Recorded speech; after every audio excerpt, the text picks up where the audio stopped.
Bag theory میں کیا ہے, دھماکہ ہوا ہے بھائی, کروڑوں یعنی سیکنڈ کے لاکھویں اور کروڑویں حصے کی مینجمنٹ میں فرق آ جاتا تو اتنی خوبصورت کائنات وجود میں نہیں آتی.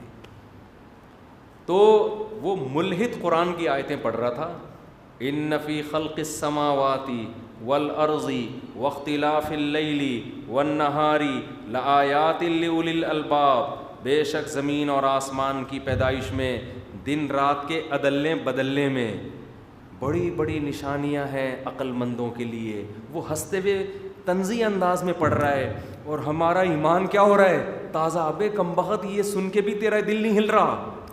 اتنا خوبصورت کلام, ایسا کوئی دنیا کی کوئی مذہبی کتاب تو لاؤ جو ایسا کلام پیش کرتی ہو. آپ ہندوؤں کی کتاب اٹھا کے پڑھ کے دیکھو تو صحیح, پروننسیشن دیکھ لو. آپ کسی بھی کتاب کو پڑھو نا, میں خطبہ دیتا ہوں نا, ہم لوگ خطبے میں آیتیں پڑھتے ہیں. جب ہم نکاح پڑھاتے ہیں تو خطبے میں ہم کیا پڑھتے ہیں؟ آیتیں. یا ایھا الناس اتقوا ربکم الذی خلقکم من نفس واحدہ. دولہا دلہن بیٹھے ہوئے ہیں اور قاضی کیا پڑھ رہا ہے؟ آیتیں. کیسا مزہ آتا ہے. اے لوگو ڈرو اس رب سے جس نے تمہیں ایک جان سے پیدا کیا, آدم سے. وبث وخلق منها زوجها, اسی آدم سے اس کی بیوی کو بنایا. وبث منهما رجالا كثيرا ونساء, اور ان دونوں کے ملاپ سے زمین کو مردوں اور عورتوں سے بھر دیا اس نے.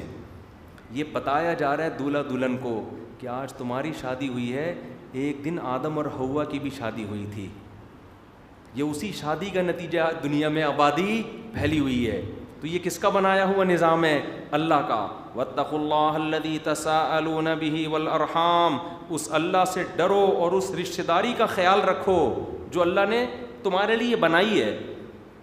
آدم اور حوا کے ملاپ سے جب پیدا ہوئے ہو تو تمہارا آپس میں بلڈ ریلیشن ہے, تو اس ریلیشن کو تم نے برقرار رکھنا ہے. انسان آزاد پیدا نہیں ہوا, اس کے ریلیشن ہے, تو نکاح سے ریلیشن وجود میں آ رہا ہے.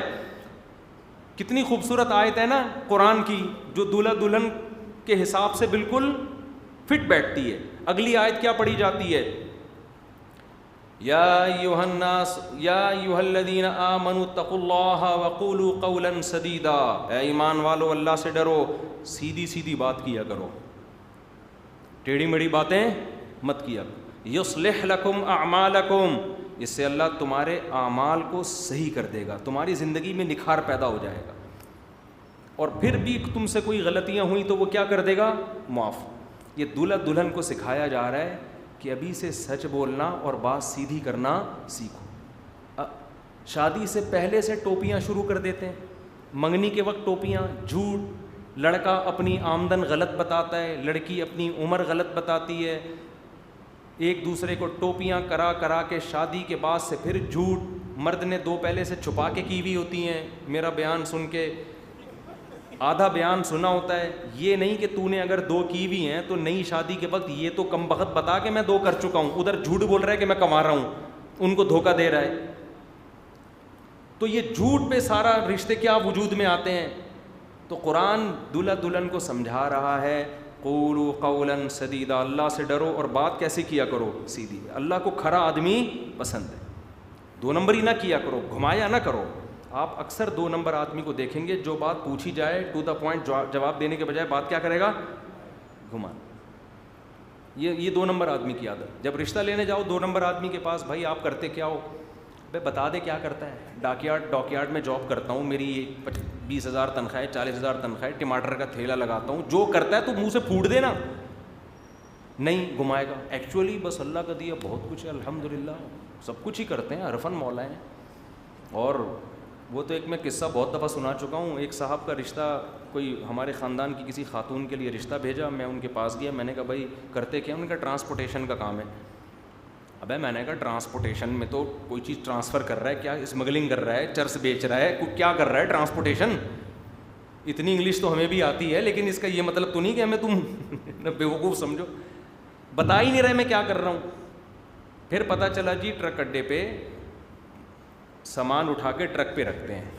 غلط کام نہیں ہے, جائز ہے, کوئی بری بات نہیں ہے. منہ سے پھوٹتے ہوئے کیا جا رہا ہے؟ بول تو بھائی میں ٹرک اڈے پہ جاب کرتا ہوں, مال نیچے پڑا ہوتا ہے, میں اٹھا کے ٹرکوں میں رکھ دیتا ہوں, کوئی غلط بات نہیں ہے یہ. تو اللہ نے کیا کہا, قولوا قولا سدیدا. یہ میرا بھی ٹاپک نہیں ہے, میں تو اصل قرآن کی عظمت بتانا چاہ رہا ہوں. ہم جب خطبہ پڑھتے ہیں, قرآن کی آیتیں پڑھتے ہیں, کتنا اچھا لگتا ہے, مزہ آتا ہے, خاص طور پہ جو قاضی لوگ ذرا سر میں آیتیں پڑھتے ہیں. اور آپ دنیا کے دوسرے مذاہب میں دیکھیں نکاح کے وقت پڑھتے کیا ہیں, جو پڑھتے ہیں شاید ان کو بھی سمجھ میں نہیں آ رہا.